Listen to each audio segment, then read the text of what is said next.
parler d'usine automobile. J'y suis allé pour la première fois il y a 46 ans. Oui, oui. Donc c'est assez... la deuxième, pour 4 années de vie, donc ça compte un peu, surtout quand on a 20 ans. La deuxième période, c'est une époque enthousiaste et sereine et enthousiaste, heureuse comme tout, de 3 mois en 96. Et la dernière, donc c'est ce qui avait donné lieu à une thèse. Et la troisième, c'était il n'y a pas longtemps, en 2012, où je suis allé passer 1 mois et demi, et dont je n'ai rien tiré, simplement des choses sur la vertu de l'ennui, par exemple. Voilà, donc c'est une très vieille affaire, un cheminement dont je vais dire certaines choses. Ça joue, c'est un jeu avec ma propre mémoire, bien sûr.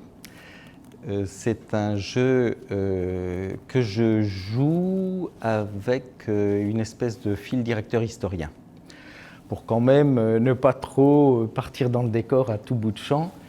Voilà, j'essaie, depuis quelque temps en tous les cas, d'avoir une relation, vous le verrez, enfin je peux le dire en bonne partie ethnographique, puisque 3 fois j'ai fait l'ouvrier pour de bon, y compris en 2012, sur des chaînes automobiles.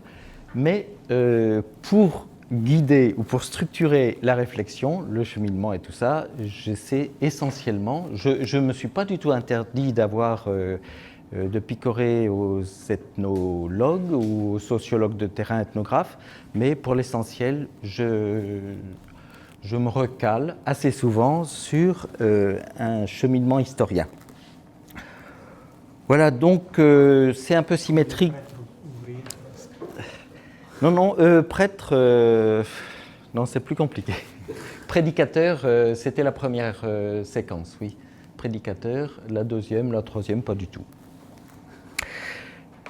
Ce que je vais laisser de côté une partie du travail que nous faisons en équipe à Évry, qui est de la reconstitution 3D, dans le sens où, ça on le fait, mais comme c'est beaucoup Alain Michel qui a été l'initiateur de ça, je pense que je vais lui laisser présenter un jour ou l'autre en toute noblesse ce qu'il a mis au point de ce point de vue-là.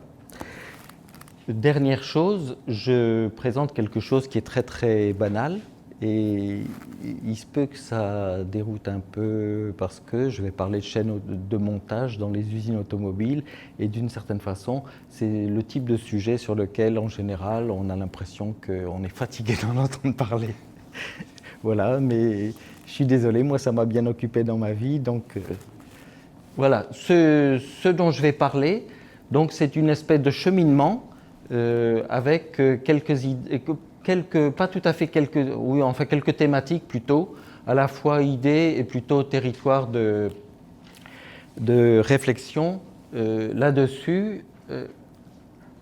Donc je picore là-dessus, je vais un peu vite, quelquefois je n'aurai pas le temps d'être clair parce que quelquefois sur certains aspects, il faudrait que je me concentre de façon un peu plus lourde sur... ça m'intimide là, merci.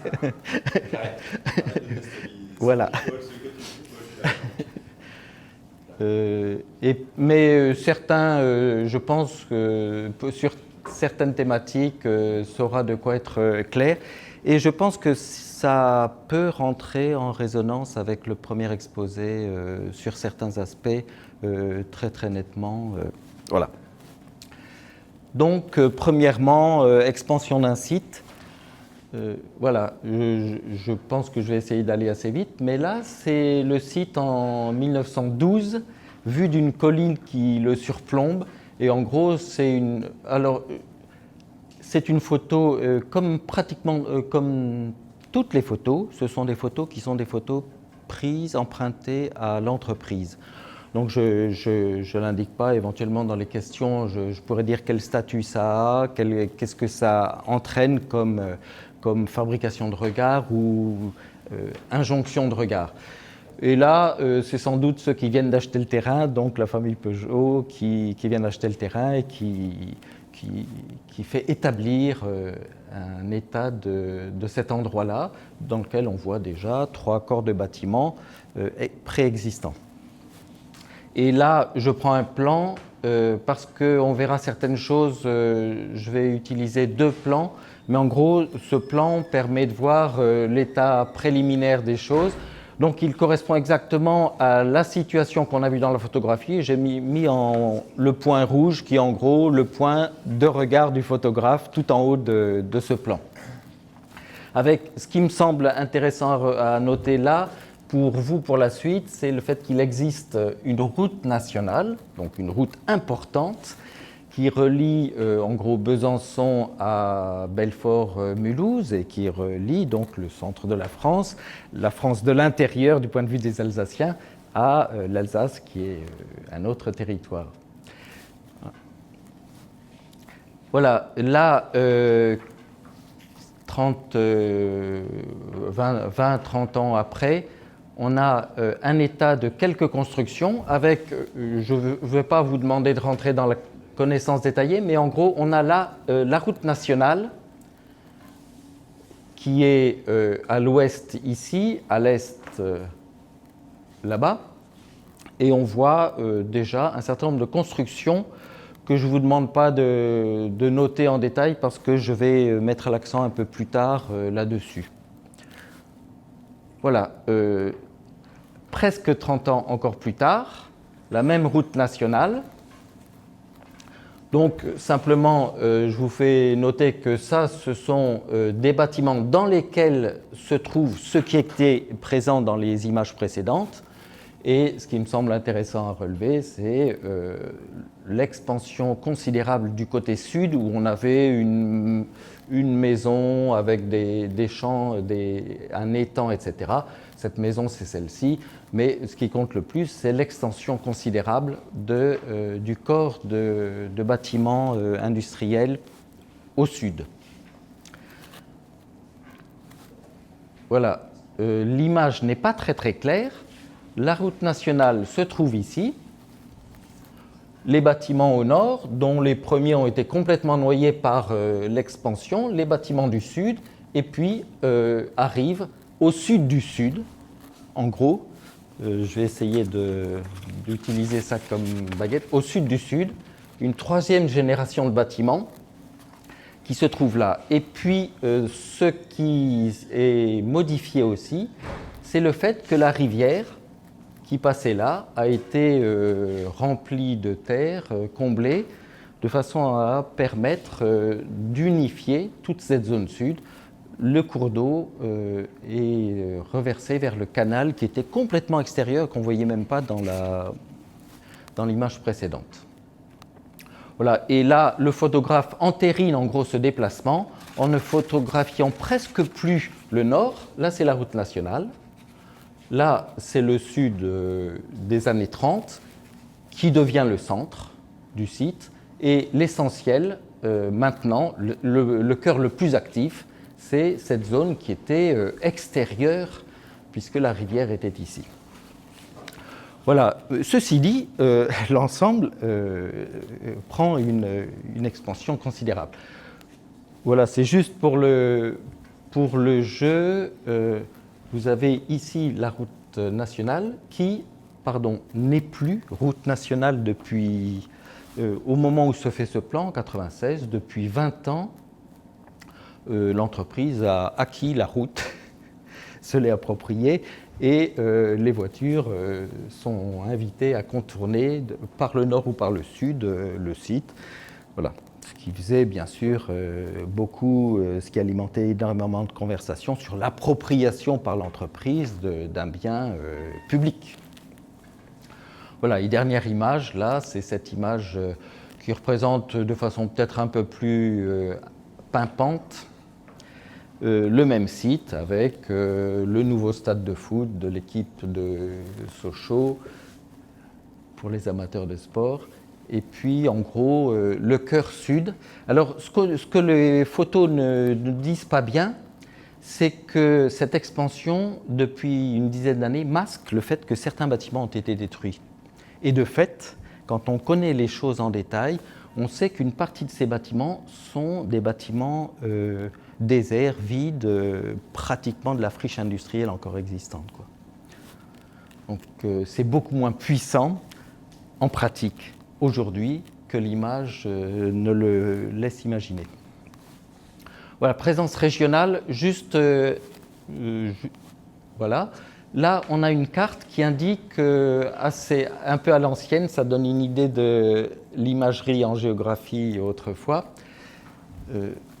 Vous avez ici une espèce de frontière qui est la périphérie de la zone de recrutement de cette usine qui s'étalait à 20-30 km au sud et à 70 km au nord.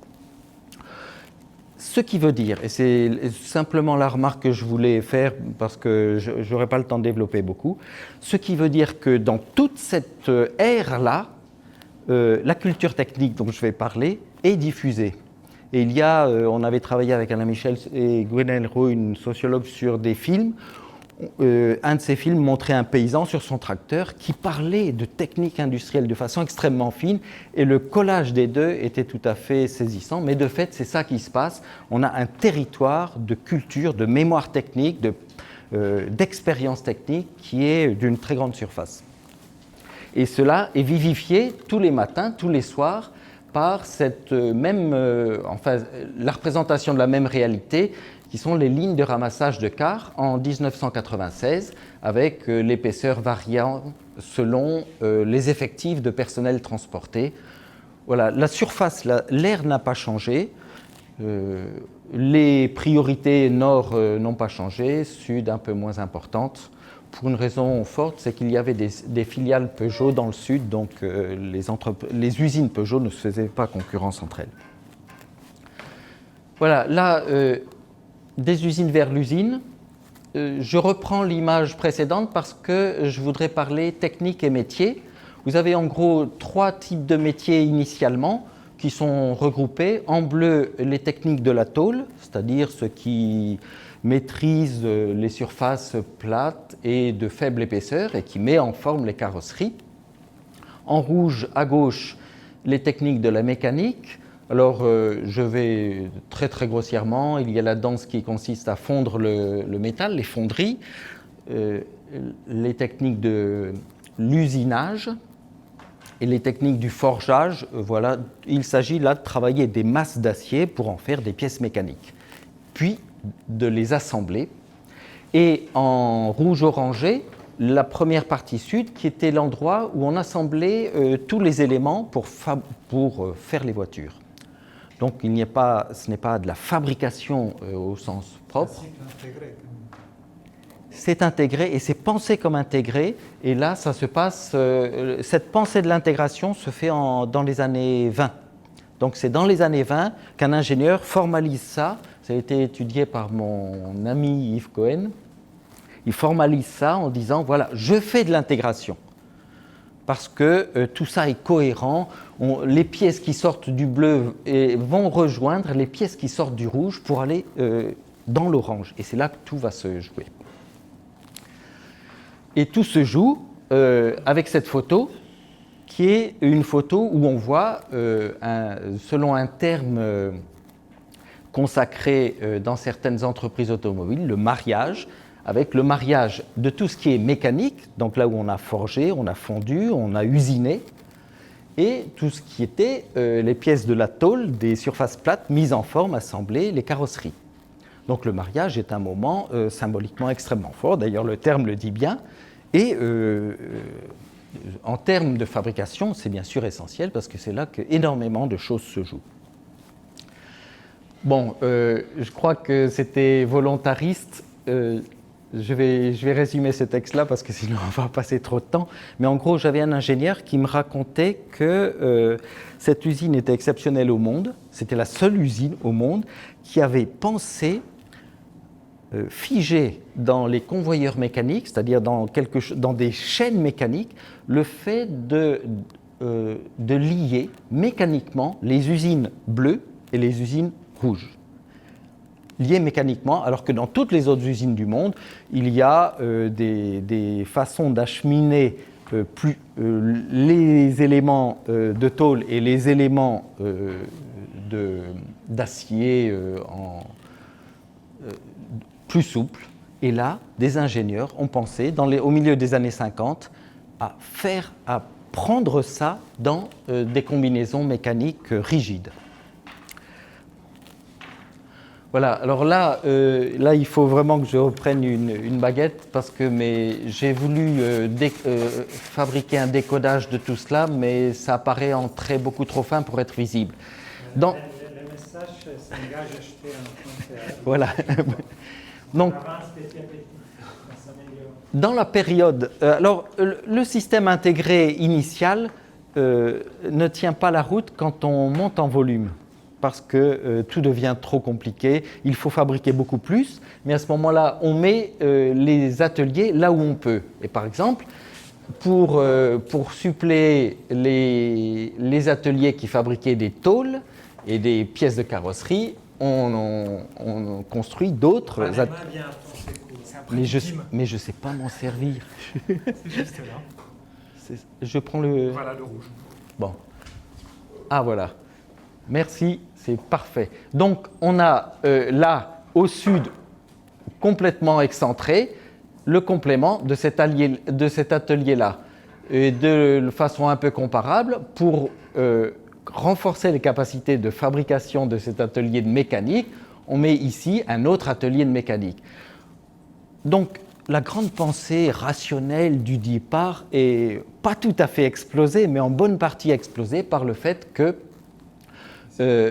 on met les choses où on peut et on fait circuler des convoyeurs qui font des kilomètres et des kilomètres pour relier entre eux des ateliers pour approvisionner l'endroit qui est l'endroit, voilà, le cœur de l'assemblage, ce qui détermine le mariage, c'est cet endroit-là, qui est un endroit vraiment stratégique sur le site. 30 ans plus tard, les choses se compliquent. J'ai dit que le Sud était devenu, dans les années 90, le cœur de l'usine. Donc, on excentre l'endroit stratégique de l'assemblage. Je dis ceci pour indiquer que quand on est dans la pratique, le concept théorique est perturbé par les conjonctures, les possibles, et d'autres convoyeurs, donc à partir des années 90, d'autres convoyeurs que ceux qui étaient ici, dans les années 50, font le même travail d'apporter de façon mécanique les pièces pour qu'elles soient associées les unes aux autres. On va sauter. D'abord, le plan est vertical. Voilà. Bon, je représente à nouveau cet endroit. Ce sur quoi je voudrais juste attirer votre attention, c'est le fait que cette voiture rouge, ce n'est pas n'importe laquelle, c'est une voiture rouge. Elle a été commandée par un client, il la veut rouge, il ne la veut pas n'importe quelle couleur. Et il veut un type de moteur particulier, pas n'importe quel moteur. Donc là, ce n'est pas la carrosserie qui rejoint le moteur, c'est une carrosserie bien précise qui doit rejoindre un moteur bien précis. Et pour ça, il y a des numéros, numérotation des ensembles mécaniques et bien sûr numérotation de la carrosserie qui devrait être correspondante. Alors j'ai déjà vu, moi, en 96, le fait qu'une carrosserie tombait sur un moteur qui n'était pas prévu pour lui. Donc ça s'appelle un monstre, on la met de côté et on se dépatouille pour soit la démonter, soit la vendre au rabais à quelqu'un. Mais ça arrive aussi. À partir des années, à la fin des années 50, c'est-à-dire à partir du moment où on s'aperçoit qu'on n'aura jamais un seul moteur et une seule carrosserie, comme les gens avaient rêvé de le faire initialement, on met en place des systèmes de communication. Et ce système est intéressant parce que c'est le système d'avant la gestion informatique. Il y a bien déjà des gros ordinateurs qui gèrent un certain nombre de choses, mais pas la communication entre les ateliers. Et cette communication entre les ateliers, elle se fait par téléscripteurs entre secteurs. Donc vous avez là quelqu'un qui, quand il envoie un moteur, avertit tel autre, qui avertit tel autre, pour que ça se passe bien. Et ça, c'est pour la mécanique, mais pour la carrosserie, vous avez quelqu'un qui avertit la peinture, qui avertit cela, etc. Bref, il y a tout un système qui est un petit peu un système de, je ne sais pas, enfin, à quoi comparer ça, d'alerte en cascade, et si une de ces alertes se passe mal, on a ce que j'indiquais, c'est-à-dire quelque chose qui ne devrait pas pouvoir s'assembler.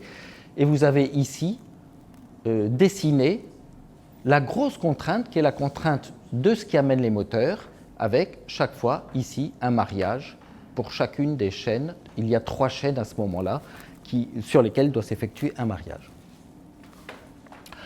Et là, on a un endroit que je vais simplement décoder très très vite pour que ce mariage se fasse bien, c'est-à-dire là, là on a non plus 3 mais 4 chaînes où peuvent s'effectuer ces mariages.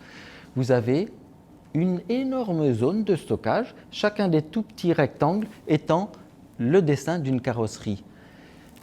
Et expliquent les ingénieurs de l'époque, pour être sûr d'avoir la bonne carrosserie correspondant au moteur qui va arriver, on en stocke tout un paquet. Et quand on a la bonne alerte à temps, on sort celle-ci ou celle-là, enfin une des carrosseries pour que ça se passe de façon convenable.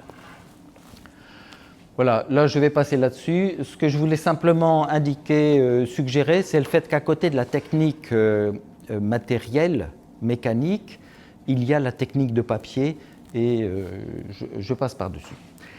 Non, pardon. Là, je voudrais juste souligner quelque chose.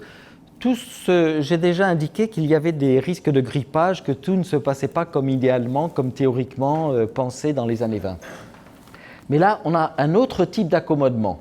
Donc, je travaillais exactement à cette époque-là, en 96, sur ce type de modèle. J'étais juste un peu plus haut, voilà, mon poste était juste un peu plus haut. Et je passais pendant donc 1 mois et demi, je passais là-dessous 1 ou 2 fois par jour. Et je ne regardais pas ça, je ne voyais pas ça. Ça ne m'intéressait pas. Et ça avait une bonne raison, c'est que ça n'avait aucune, ça ne servait à rien. Mais ça avait servi à quelque chose. Donc là, je passe de l'ethnographie à l'archéologie industrielle. À un moment, j'inverse mon regard et je me dis, mais qu'est-ce que ça vient faire là, puisque ça ne sert à rien. Et ça ne sert plus à rien, mais ça avait servi à quelque chose. Et en gros, il s'agissait, dans les années 70, pour un chef d'atelier, quand il y avait un arrêt de chaîne, de permettre aux ouvriers de faire la différence entre une panne, où ils doivent rester sur le poste, et la fin de la production, où ils peuvent partir du poste et rentrer chez eux. En tous les cas, pas rentrer chez eux, mais sortir de l'atelier pour aller dans le vestiaire. Et donc, il y avait un accommodement qui était très important, de fait. Les ingénieurs avaient négocié avec les ouvriers, avec les syndicats, le fait de pouvoir accélérer un petit peu la vitesse de la chaîne pour pouvoir se faire de l'avance, sécuriser la production de la journée en disant on ne va pas tricher, on ne va pas vous faire produire plus de voitures. Non, quand on aura fait la production du jour, on accélère tout, mais quand on aura fait la production du jour et pas une voiture de plus, on vous promet qu'on arrêtera. Et pour ça, on allumera le panneau lumineux qui dira « Fin de production, la production de la journée est finie, vous pouvez partir ». Tant que ça n'est pas allumé, vous ne pouvez pas partir. Donc là, ce qui me semble intéressant, c'est cette importance d'un accommodement informel, mais qui est quand même formalisé par des dispositifs enfin pas électroniques, mais oui, électroniques, si on veut, électriques en tous les cas, que tout le monde voit, et qui est une espèce d'implicite, par consentement mutuel, personne n'en parle, mais ça fonctionne. Voilà, les chaînes derrière le concept, une histoire. Donc là, je vais démarrer un peu vite parce que Alain Michel a fait sa thèse sur cette époque-là, qui est la thèse de l'arrivée du concept, pas du concept, mais de la réalité de la chaîne. Là, ce que je voudrais souligner, c'est ce qu'on va voir de façon assez rapide par une succession d'images. Voilà, c'est le même endroit 10 ans plus tard, le même endroit 30 ans plus tard, enfin 25, le même endroit 40 ans plus tard. Et dernière image, le même endroit, et là je voudrais qu'on s'arrête un petit peu, 50 à 60 ans plus tard. Le même endroit. Ce que je veux dire par là, c'est que là, on a vraiment, le photographe a été saisi par ça. Je pense que c'est une magnifique intuition de photographe. Et saisi par le fait que c'est un couloir. Dans les années 90, on est dans un couloir avec pratiquement des remparts d'équipements d'un côté et de l'autre, avec des pièces, des machines, des outils, des équipements automatisés. La voiture passe dans ce couloir qui est à peu près fermé. Rappelez-vous, la première photo, c'était un vide pratiquement complet. Et là, ça veut dire que la chaîne est devenue un dispositif d'une densité extraordinaire. Et là, ça veut dire que les gens qui vivent cette expérience de travail ne vivent pas la même expérience de travail que ceux qui travaillaient dans les années 20. Il y a quelque chose de radicalement différent, même si le concept est le même. Et c'est pour ça que je pense que se décrocher du concept pour voir la réalité de l'expérience, c'est quelque chose d'intéressant. Voilà, celle-là, c'était simplement pour mettre en couleur l'automate qui travaille à la place d'un ouvrier pour remplir le réservoir. On peut passer très vite. On passe là-dessus. Je voudrais garder du temps. Entre gestes, objets, outils, un transfert spectaculaire. Je vais faire deux comparaisons binaires de la même activité sur la carrosserie à 30 ans d'écart.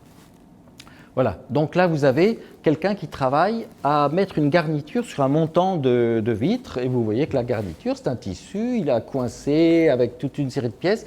Le fait de pouvoir tendre le tissu pour que ce soit magnifique du point de vue du client, tendu, propre, beau, etc. C'est la même garniture qui est mise, en tous les cas c'est la même fonction, garnir la carrosserie de l'intérieur qui est remplie par une pièce. Une pièce, ben voilà, merci encore pour le... Cette pièce-là, c'est ce qui remplace la pièce de tissu qui était tendue, coupée, voilà. Et le geste se fait simplement avec deux mouvements de main et un vissage, voilà, plusieurs vissages qui fixent la pièce.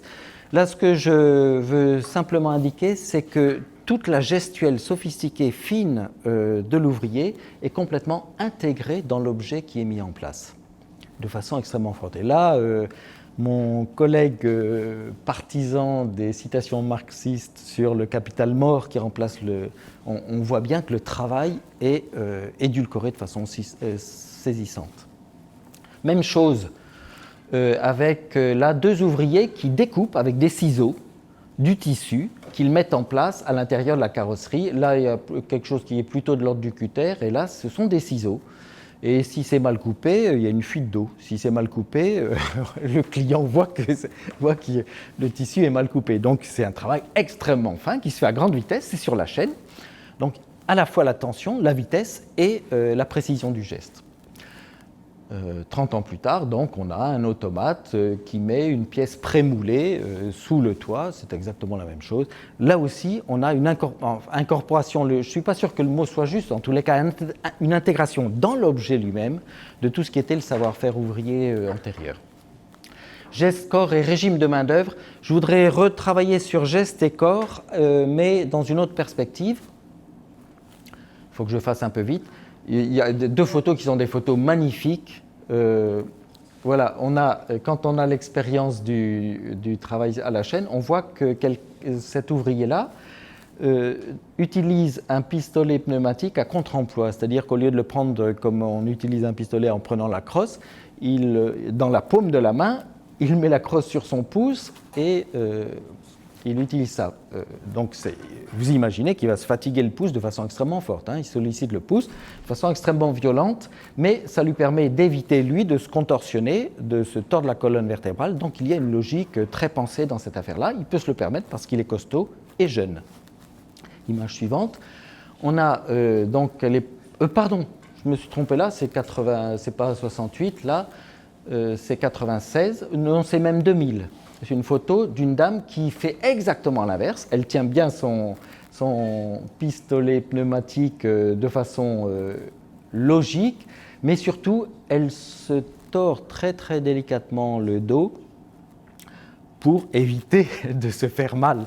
Donc là, il y a un geste qui est magnifique d'économie, alors que le geste précédent était magnifique de gaspillage, enfin de dépense de ressources corporelles.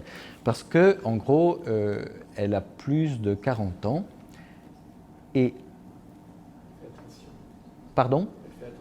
Elle fait attention. Jusqu'aux années 80, il était impensable de laisser, après 40 ans, quelqu'un travailler sur les chaînes. Après 80, il devient non seulement pensable, mais imposé. Là, je fais très très vite. En plus, je n'ai pas pris le temps de représenter à la mode actuelle, c'est-à-dire un petit peu attrayant de ça. Ce que je voudrais simplement indiquer, c'est que en 65, on a des tranches d'âge qui sont assez équilibrées. On a des très jeunes, on a des jeunes, on a des gens d'âge moyen, mûr, autour de 40-45 ans, et on a quelques personnes âgées. Dans les années 96, quand je retourne là-bas, les plus de 45 ans représentent la moitié du personnel.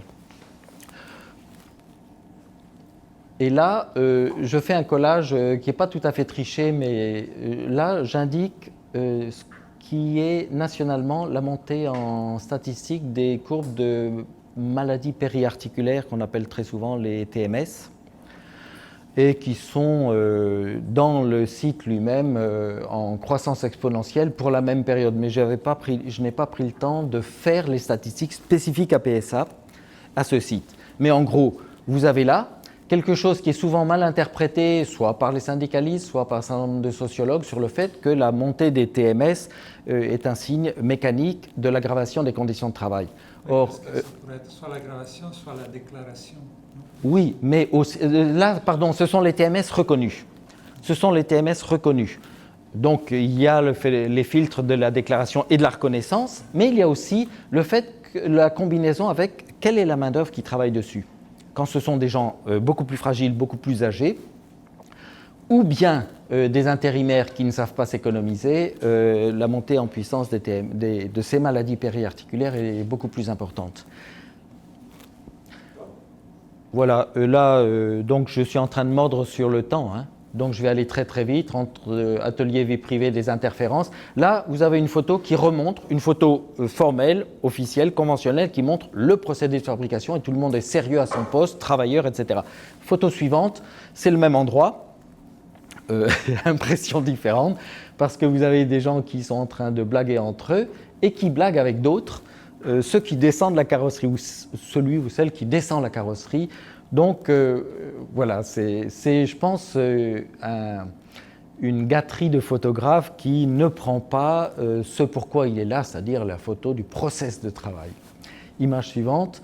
Là, vous avez une photo qui est aussi une photo qui montre peut-être un poste de travail, mais qui nous laisse voir à nous, quand on arrive à voir quelque chose, parce qu'elle est quand même très floue, le fait qu'il y a beaucoup de jeunes, des jeunes filles ou des jeunes femmes, qui blaguent, qui se font blaguer, des chefs d'équipe qu'on voit à peine là, qui sont jeunes aussi et qui regardent les jeunes femmes. Bref, une ambiance années 70 assez désinvolte, qui n'est pas aussi une photo technico-officielle. Là, je vous la montrais simplement pour montrer l'âge, hein, parce qu'il est nettement en dehors de l'âge limite qui était non officiel, mais qui fonctionnait de façon 100%, on sortait quelqu'un qui avait passé 45 ans au maximum des chaînes, et là vous avez quelqu'un qui a plus, et qui soit est maintenu, soit est remis sur une chaîne. Là, je voulais simplement montrer l'ennui. Le photographe a pris l'ouvrier en train de bâiller, mais ça prête à sourire. En vérité, ça traduit quelque chose qu'on voit bien. C'est que le travail qui fait dormir à l'atelier n'est pas naturel, c'est une construction très institutionnelle. Jusqu'aux années 60, à la fin des années 50, tous les ouvriers travaillaient en journée, ils travaillaient le matin, ils allaient manger chez eux ou ils mangeaient à la cantine et ils revenaient travailler l'après-midi. Et on voit là simplement des années 58 aux années 70, la production du travail décalé qui fabrique cette fatigue spécifique et la fatigue de l'endormissement et d'autres modalités de fatigue. Voilà, et pour finir, deux photos. Une photo qui est une photo complètement artificielle qui est censée illustrer les qualités d'un nouvel espace de convivialité pensé par les ingénieurs de l'usine dans un nouvel atelier, donc en 90. Connaissant certains d'entre eux, ils étaient chefs d'équipe ou ils étaient en passe de devenir chefs d'équipe. Donc c'est vraiment de la mise en scène très très importante. Image suivante. C'est simple, une magnifique photo d'un photographe qui montre le quant à soi, la persistance d'un quant à soi ouvrier qui ne mange pas de ce pain-là, en gros, pour faire un jeu de mots un peu facile.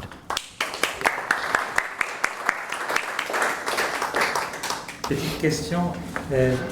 Donc, comment l'aliénation a évolué au fil du temps?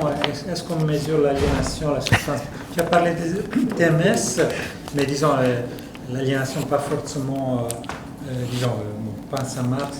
Comment ça a évolué, disons, si tu prends les chaînes des années 20 aux chaînes couloirs des années 90? Est-ce qu'il y a des mesures? Sûrement, il y a des mesures. Est-ce que l'effet, par exemple, que le travail des ouvriers était plus artisanal réduisait le phénomène de l'aliénation anciennement ou... Alors je pense que la mesure n'est pas la bonne. Je pense que vraiment là, il y a quelque chose qui est plutôt d'ordre anthropologique qui permet de voir les choses. Je ne suis pas sûr que la quantification soit une bonne approche. Je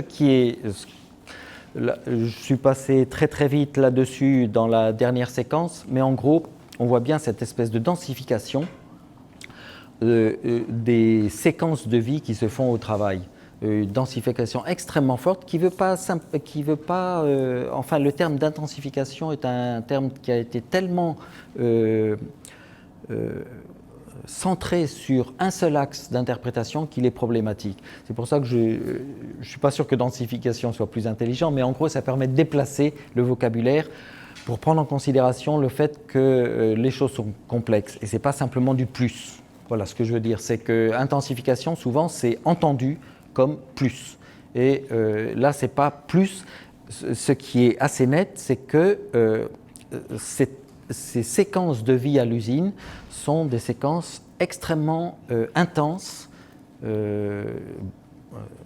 et intensément cloisonnées, même si j'insiste sur le fait qu'il y a des interférences extrêmement fortes. Mais il y a une fabrication d'intensité.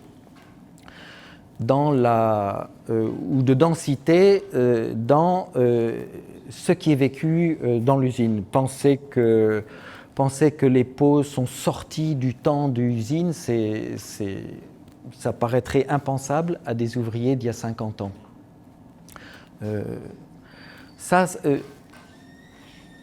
Il y a une mise en jeu.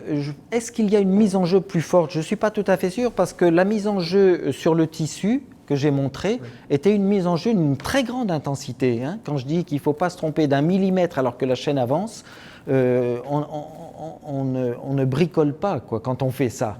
Donc je ne suis pas sûr que l'intensité d'application ait changé. Ce qui a changé, c'est le dispositif d'implication parce que là, ils sont moins connectés à l'objet de leur travail, à l'objet sur lequel ils travaillent précisément, et ils sont beaucoup plus connectés au dispositif dans lequel ils sont pris de façon beaucoup plus forte. Donc là, il y a des choses, mais c'est pour ça que je pense que le terme d'aliénation est un terme qui souvent est un terme quantitatif. En tous les cas, il est entendu. Il n'est pas forcément quantitatif, mais il est entendu de façon quantitative, des possessions de soi, etc. Là, les gens sont eux-mêmes quand ils travaillent, ils sont eux-mêmes dans un endroit particulier, mais ils sont eux-mêmes, ils sont en société aussi, ce sont des personnes en société travaillant collectivement, et c'était déjà le cas dans les premières photos que j'ai mises. Donc ce qui change sont les dispositions, les interactions de cette mise en situation de travail collectif de personnes qui sont chacune des personnes. Sur certaines photos qui touchent au mariage, oui. On voit des ouvriers en blouse blanche à un moment donné. Et puis à un autre moment, en blouse bleue, ça veut dire quelque chose, ça? Ça dépend des périodes, mais en gros jusqu'aux années 70, ça veut dire des choses très rigides. C'est-à-dire qu'il est très très rare que des gens dérogent au code vestimentaire. Il est très très rare, jusqu'aux années 70. Donc la blouse blanche c'est ceci, la blouse grise c'est cela, et le bleu c'est autre chose encore. Ça veut dire que le mariage, c'est pour les ouvriers ultra qualifiés? Non, non, non. Non, ça veut dire qu'il y a des gens, ça veut dire qu'il y a sur cette photo-là des gens qui ne sont pas ouvriers et qui font des opérations, mais c'est sans doute lié au statut de la photographie qui vise à fixer une opération. Ces photos-là, en dehors des photos récréation que j'ai montrées à la fin, sont des photos techniques, c'est-à-dire elles visent à fixer sur l'image ou fixer des images de dispositifs techniques en fonctionnement. Et en gros, on a mis en place ça, on le photographie pour voir si ça fonctionne ou si ça ne fonctionne pas, pour voir si on fait des modifications dans quelques années, pour avoir la trace du fonctionnement tel qu'il existait. Et il est probable que s'il y a des gens qui sont en blouse blanche, qui sont en train de travailler de leurs mains, c'est que ce sont des expérimentateurs et pas des ouvriers de fabrication. Donc c'est le statut d'exception de la photographie qui est dénoté par ça. Merci.